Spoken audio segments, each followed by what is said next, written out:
لله رب العالمين والصلاة والسلام على خير خلقه سيدنا ومولانا محمد وآله وأصحابه أجمعين أما بعد آپ حضرات بات سن رہے تھے، اس میں تھا کہ مرکزی چیز جو اللہ نے ہمیں دی، اللہ تعالیٰ نے اپنے نبی صلی اللہ علیہ وسلم کے معجزے کے طور پہ ہمیں عطا کی، اور قیامت تک برقرار رہنے والی نعمت وہ قرآن پاک ہے۔ قرآن پاک سے تعلق یہ بابرکت ہے، لیکن جب تعلق ہے، اور اگر تعلق زبانی کلامی ہے تو برکت بھی اسی درجے کی ہوگی، کیونکہ اس وقت قرآن پاک کی اہمیت ہمارے دلوں میں نہیں ہے۔ بچوں کو قرآن پاک نہیں پڑھاتے، پارٹ ٹائم پڑھاتے ہیں، پارٹ ٹائم، زائد وقت۔ جب استاد پڑھانے آتا ہے، قاری اس کو گیراج میں بٹھاتے ہیں، اور جب پروفیسر آتا ہے اس کو ڈرائنگ روم میں بٹھاتے ہیں۔ وہ بچے کے ذہن میں ایک چیز آ رہی ہے، اہم کیا، غیر اہم کیا۔ تو قرآن پاک کی اہمیت یہ ہے کہ اسے پڑھیں، اسے سمجھیں، اس پہ عمل کریں۔ اور پڑھنا اس وقت میں ایسا ہے کہ جو قرآن پاک پڑھے ہوئے ہیں، اگر ان سے کہا جاتا ہے کہ کیا آپ کو یہ صورت یاد ہے، اور اسے کہا جائے کہ بتاؤ، سناؤ، تو اسے مناسب تلفظ سے سورہ اخلاص بھی یاد نہیں، اس کا تلفظ بھی اتنا خراب تلفظ، اسے کچھ پتہ نہیں زے کیا ہے، زال کیا ہے، ضاد کیا ہے، زوئی کیا ہے، اسے کچھ پتہ نہیں کہ لام پہ زبر ہے یا لام کے ساتھ ایک الف بھی ہے، وَلَمْ يَكُنْ لَهُ كُفُوًا أَحَدٌ۔ تو یہ چیزیں کیوں ہیں؟ کیونکہ دل میں اہمیت نہیں ہے، اہمیت نہیں ہے۔ بچے سے کہتے ہیں ہاں بیٹے قرآن پڑھ لے، نماز پڑھ لے، اور ایک کم بخت نماز پڑھ لے، بس چھٹی ہو گئی۔ اس کی بے نمازی کیفیت پہ لوگ راضی ہیں۔ تو اہمیت اپنے دل میں بنائیں۔ جب آپ کے دل میں اہمیت ہوگی تو اس کی برکت ہوگی۔ اور زبانی کلامی کے قرآن بہت عظیم ہے، بہت عظیم ہے، بہت عظیم ہے، اس کی برکت نہیں ہے، کیونکہ یہ زبانی بات ہے۔ ذالکم قولکم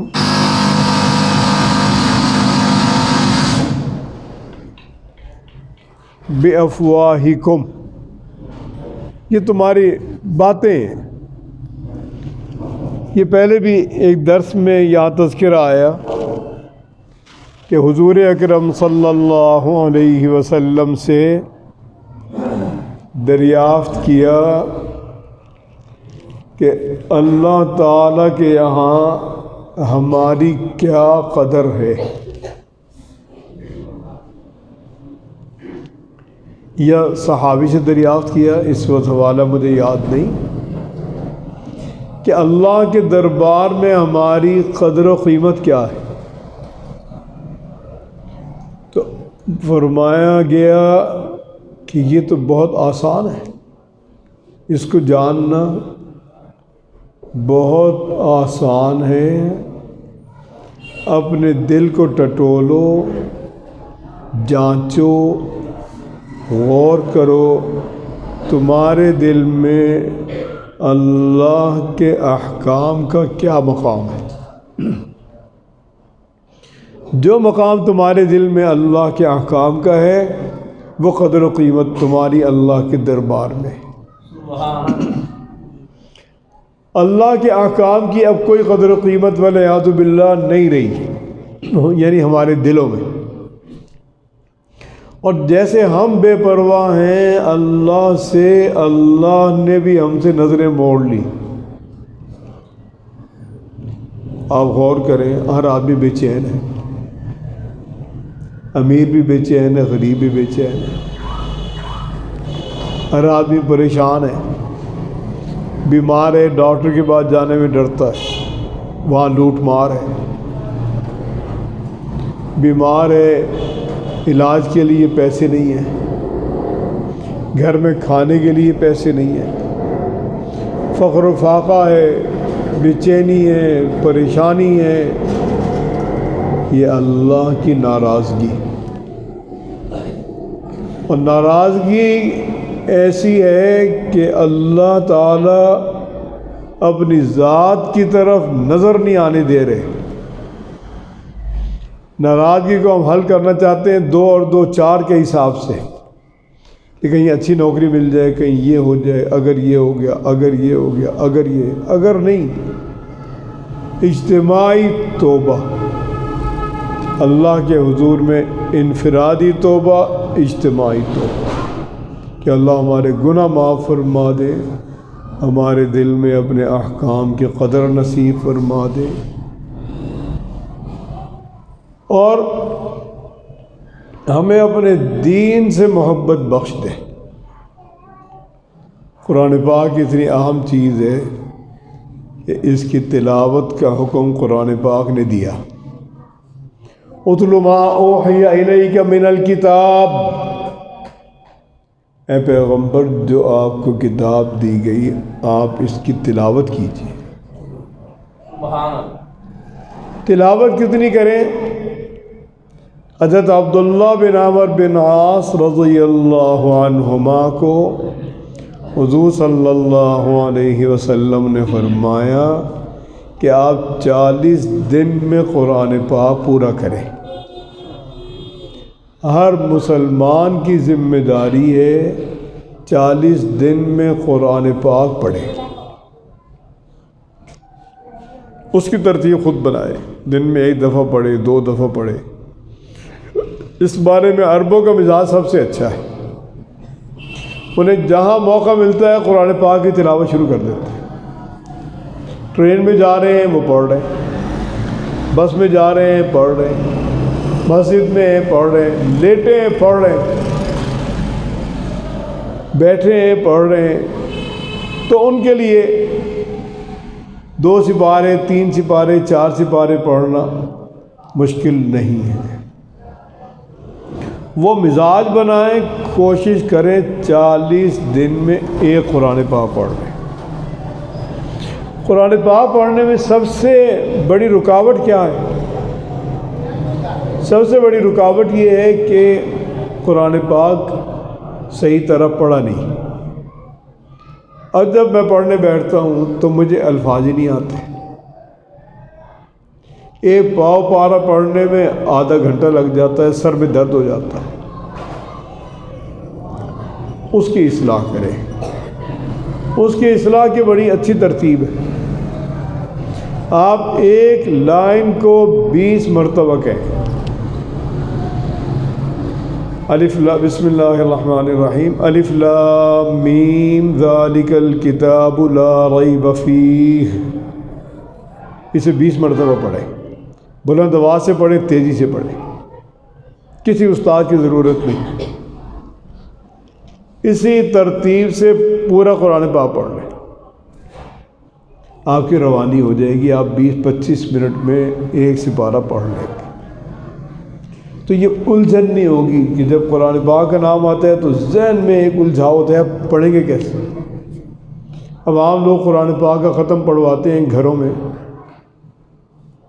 تو انہیں ضرورت پیش آتی ہے کہ وہ مدارس سے، کسی مسجد سے بچوں کو لے کر آئیں۔ ان بچوں کو لانا، انہیں کھانا کھلانا، اس میں اجر ہے، لیکن ان بچوں سے قرآن پڑھوانا اور قرآن کی اجرت میں کھانا کھلانا یہ جائز نہیں ہے۔ وہ جو پڑھ رہے ہیں ان کی ہم سے کوئی رشتہ داری نہیں ہے، کوئی دلچسپی نہیں ہے، نہ وہ آپ کو جانتے ہیں، نہ آپ کے والدین کو جانتے ہیں، نہ آپ کے گھر بار کو جانتے ہیں۔ ان کی دلچسپی ہے کہ اچھا کھانا ملے گا، 100 روپے بھی ملیں گے، اس پڑھنے کا اجر نہیں ہے، یہ بھی یاد رکھیں۔ اہل علم بیٹھے، اور بھی آپ اہل علم سے پوچھ لیں کہ جس کو میں نے لالچ دے کے بلایا اور میں نے اجرت پیش کی، کیا اس تلاوت میں کوئی اجر ہے؟ آپ کی میت کو کوئی اجر نہیں پہنچ رہا اس کا۔ اس سے بہتر ہے آپ ان کو بلائیں، اللہ کے نام پہ صدقے کا کھانا کھلاؤ، اس کا ثواب پہنچے گا۔ جب آپ قرآن کی اجرت دو گے، اللہ عالم یہ ثواب بھی مشکوک ہو جائے گا۔ اچھا، اب حق کیا ہے؟ میت کے لواحقین جمع ہو پڑھیں۔ وہاں کیا مسئلہ ہے؟ انہیں قرآن آتا ہی نہیں، وہ ایک سپارہ جو لے کے بیٹھے ہیں، وہ 2 صفحے ہوئے ہیں، 1 گھنٹہ گزر گیا، پڑھا نہیں جا رہا۔ بھائی آپ مسلمان ہیں، جو آدمی قرآن پاک صحیح نہیں پڑھ سکتا وہ کہیں کا مسلمان ہے، جو آدمی نماز نہیں جانتا وہ کس چیز کا مسلمان ہے؟ تو یہ چیزیں لازمی ہیں کہ یہ کریں۔ یہاں ایک خاتون تھیں، اللہ تعالیٰ مغفرت فرمائے، کسی کے بعد اس کی برائی کا تذکرہ نہیں کرنا چاہیے، اللہ ان کو درگزر فرمائے، مغفرت فرمائے۔ وہ بہت نیک تھی، اتنی نیک تھیں، کبھی تہجد قضا نہیں ہوتی تھی، کوئی نماز وقت سے بے وقت نہیں ہوتی تھی۔ بیٹے اعلیٰ تعلیم پائی، بیٹوں نے وکیل بن گئے۔ رمضان میں ان کے لیے ناشتہ بھی بناتی تھی، ان کے لیے دوپہر کا کھانا بھی تیار کرتی تھی، ان کے لیے شام کی چائے بھی بناتی تھی۔ دل میں ایک اطمینان تھا کہ چلو کوئی نہیں، کامیاب ہے، پیسہ بنا رہے ہیں۔ یہ بہت بڑا گناہ ہے کہ ہم گناہ پہ راضی رہیں۔ میری اولاد اگر نماز نہیں پڑھتی، میں اس لیے راضی رہوں کہ چلو یار یہ اس نے ایم اے ڈبل ایم اے کر لیا، کھائے گا، کمائے گا، عیش کرے گا۔ یہ کوئی عیش نہیں ہے، یہ جہنم کا رستہ ہے۔ جو جنت کا رستہ ہے وہ عیش ہے، اس کم میں بھی عیش ہے۔ یہ مقصد نہیں کہ آپ اسکولوں میں مت پڑھاؤ، اسکولوں میں پڑھائیں، اہتمام سے قرآن پاک بھی پڑھائیں، اور اہتمام سے خود بھی پڑھیں، اور جو آپ میں پڑھے لکھے ہیں وہ ترجمہ بھی پڑھیں۔ روزانہ 1 پاؤ سپارہ بلند آواز سے پڑھیں، اور بلند آواز سے اس کا ترجمہ بھی پڑھیں۔ آپ کو ذہن نشین ہو جائے گا، انسان پر یہ حق ہے کہ وہ یہ جانے کہ میرے پروردگار رب العالمین مجھ سے کیا چاہ رہے ہیں۔ اگر پتہ ہی نہیں کہ کیا چاہ رہے ہیں تو یہ کوئی مزیداری کی چیز نہیں۔ اور خود پڑھو۔ آپ نے قرآن پاک سنا، مولانا محمود الحسن صاحب نے پورا قرآن پاک کیا، جن حضرات نے سنا ان کو یقیناً فائدہ ہوا اور بہت سی چیزیں ان کے علم میں آئیں، لیکن اس کے ساتھ ساتھ آپ خود بھی مطالعہ کریں۔ اللہ تعالیٰ اس سننے کو، اس سنانے کو قبول فرمائیں اور اچھی توفیق بخشیں۔ تو قرآن پاک پڑھیں، اور قرآن پاک اللہ کا کلام ہے، اللہ نے اپنے پیغمبر حضرت محمد صلی اللہ علیہ وسلم پہ نازل کیا۔ اللہ نے وعدہ کیا کہ میں اس کو محفوظ رکھوں گا۔ کرۂ ارضی میں کوئی کتاب ایسی نہیں ہے جو محفوظ ہو اور ایسی ہو کہ اسے بچے یاد کر لیں۔ تورات بھی موجود ہے، انجیل بھی موجود ہے، اگرچہ عیسائی خود کہتے ہیں کہ یہ پوری محفوظ نہیں ہے، کیونکہ جہاں جہاں مختلف علاقوں میں ان کے نسخہ جات ملے تو کوئی ایک نسخہ بھی دوسرے نسخے کے مطابق نہیں ہے، کچھ نہ کوئی فرق کے ساتھ۔ اور یہاں پر زیر زبر کا بھی فرق نہیں ہے۔ آخری سال میں حضرت محمد صلی اللہ علیہ وسلم ہمارے پیغمبر آقا نامدار صلی اللہ علیہ وسلم کو وحی کی گئی کہ آپ ابی ابن کعب سے دور کیجیے۔ انہیں سنے بھی، ان کو سنائی بھی۔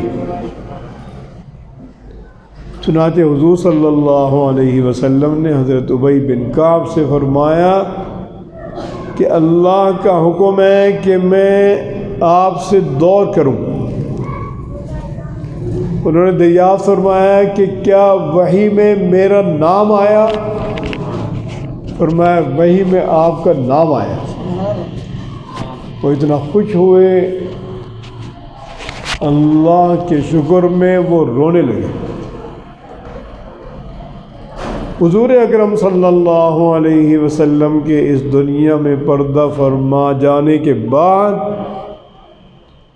سیدنا ابو بکر رضی اللہ عنہ کے جب دور آئے، 10 منٹ ہیں پھر مجھے بتا دیں۔ سیدنا ابو بکر رضی اللہ عنہ کے جب دور مسعود آیا تو وہ بہت فتنوں کا دور تھا، کیونکہ بہت سے قبائل جو اس انتظار میں تھے کہ حضور اکرم کی وفات ہو تو ہم ایک دم بغاوت کریں اور اس مذہب کو ختم کر دیں، وہ مختلف جگہ ابھرے۔ انہوں نے ان کی سرکوبی کی۔ جب کچھ اطمینان ہوا تو سیدنا عمر رضی اللہ عنہ حضرت ابو بکر رضی اللہ عنہ کی خدمت میں گئے اور عرض کیا کہ ایک موقع پہ قراء یعنی حفاظ قرآن کا نقصان ہو چکا اور قرآن پاک اب تک کتابی شکل میں نہیں ہے، مختلف جگہ لکھا ہوا ہے، کہیں کپڑے پر ہے، کہیں چمڑے پر ہے، کہیں چھال پر ہے کھجوروں کی، تو اس کو یکجا کر لیا جائے ایک کتابی شکل میں۔ سیدنا ابو بکر نے فرمایا کہ میں وہ کام کیسے کروں جو اللہ کے نبی نے نہیں کیا تھا۔ حضرت عمر میں ایک بہت بڑی بات تھی کہ وہ حضرت ابو بکر کی مزاحمت نہیں کرتے تھے، کہتے نہیں جی ایسا کریں نہیں، وہ اس موضوع کو اسی طرح چھوڑ کے کسی اور بات کو کر کے واپس آ گئے۔ پھر وقت لیا، پھر تشریف لے گئے اور فرمایا کہ اس کو آپ کر لیں۔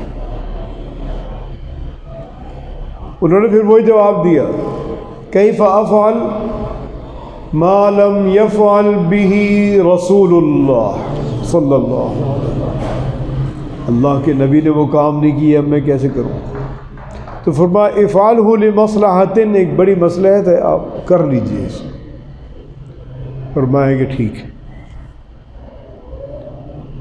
کس کا انتخاب کیا جائے، ذمہ داری کس کو دی جائے؟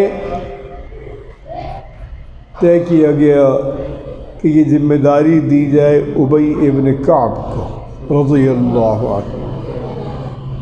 کیوں؟ اللہ کے نبی نے فرمایا تھا سب سے زیادہ قرآن پڑھنے والے، اور پڑھنے والے کا مطلب سمجھنے والے، پڑھنے والے، وہ میرے امت میں ابی ہیں، اقرؤنا ابی۔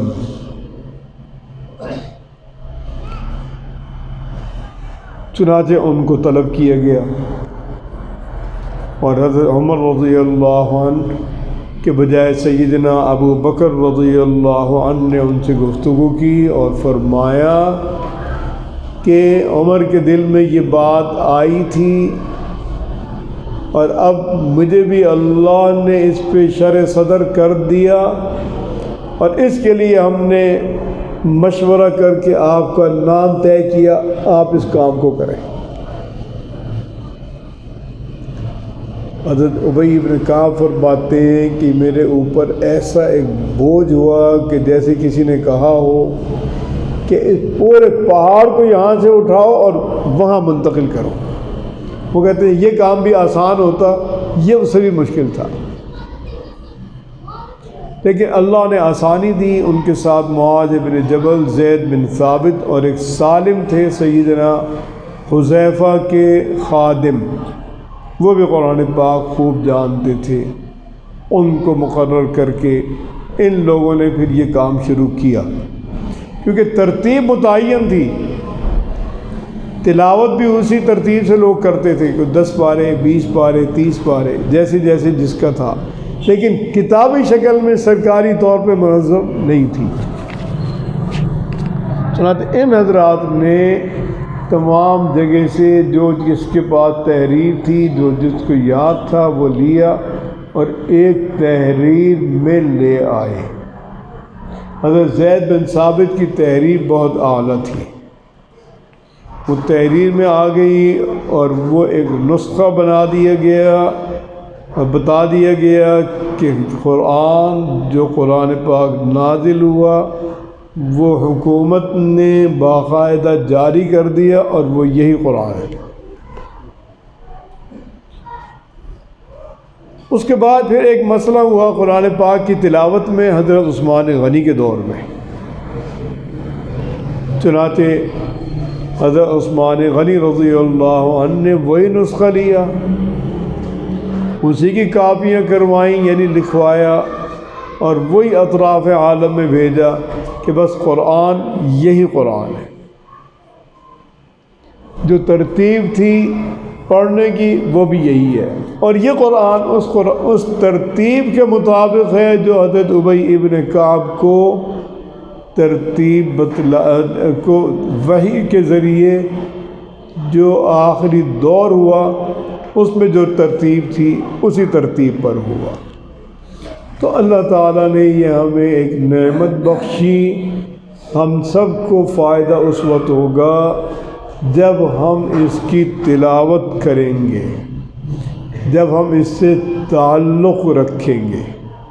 خالی کہنا کہ مجھے بہت محبت ہے، بہت محبت ہے، بہت محبت ہے، یہ کافی نہیں، بلکہ قرآن پاک کی تلاوت کریں۔ جو آپ نے اردو پڑھے ہوئے ہیں وہ کسی نہ کسی تفسیر کا مطالعہ کریں، اس میں کوئی اشکال ہو آپ اپنے عالم سے دریافت کر لیں، کسی سے مذاکرہ کر لیں، تو اس میں آپ سمجھیں گے کہ اللہ تعالی ہم سے کیا چاہ رہے ہیں۔ اللہ تعالی ہم سب کو اچھی توفیق نصیب فرمائے۔